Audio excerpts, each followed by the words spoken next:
Hi all, this is Allmighty and welcome to this video. So today with this game and with this video I'm going to end up this chapter in Fischer's life, the interzonal tournament in Portoroz, actually a qualifying tournament for the candidates of 1959.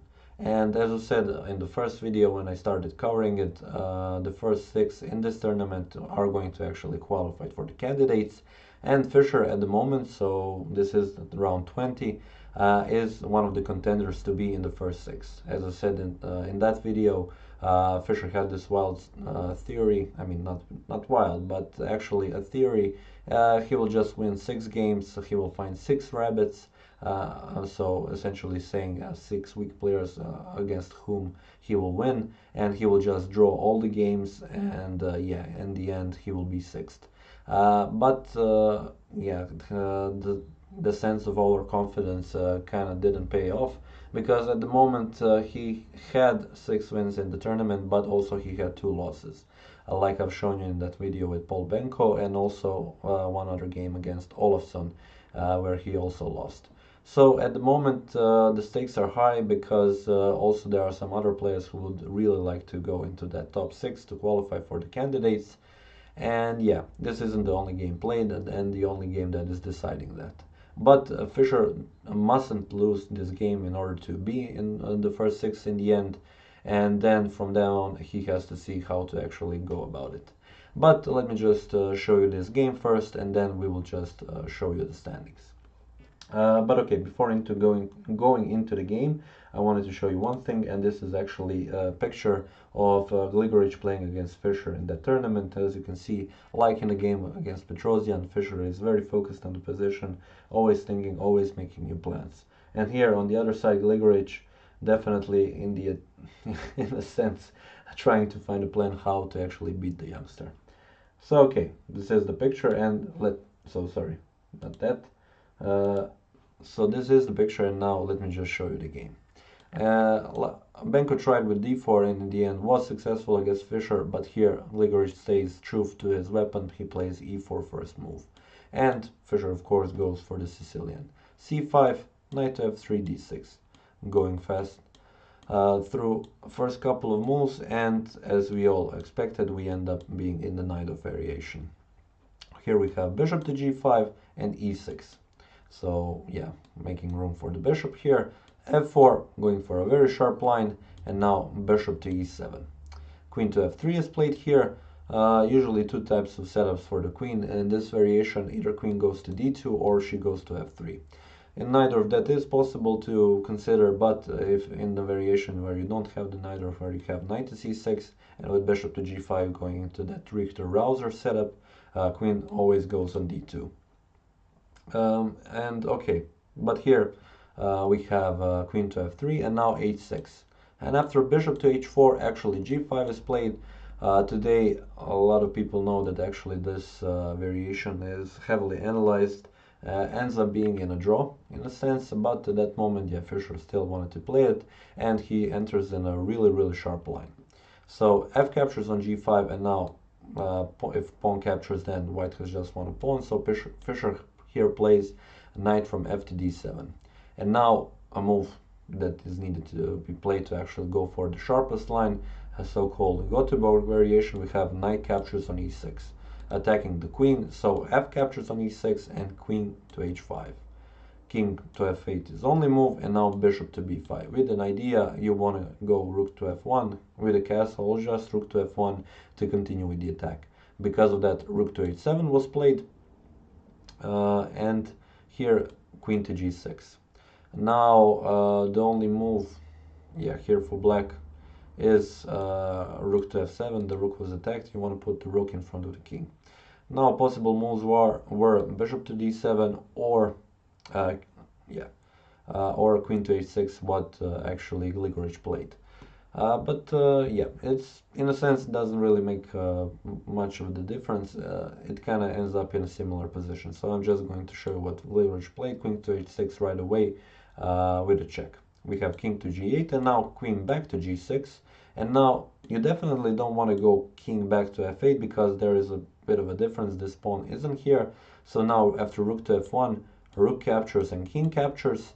Yeah, black is kind of in a worse position because after queen to e8, we have queen to h6 first, king to g8, and we have queen captures on e6, queen to f7, queen captures, king captures, and g6. If king to e6, then bishop to c4, and this is just losing. So here you have to capture on g6, and after bishop captures on d7, white has returned a piece, and in the end he has 3 pawns up.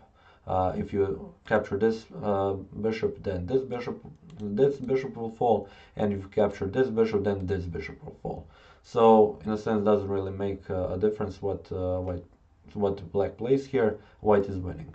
So here rook to g7 was played, of course, not king to f8.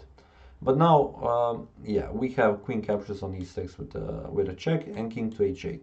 Now queen to h6 isn't of course possible because of rook to h7, and there is no more check.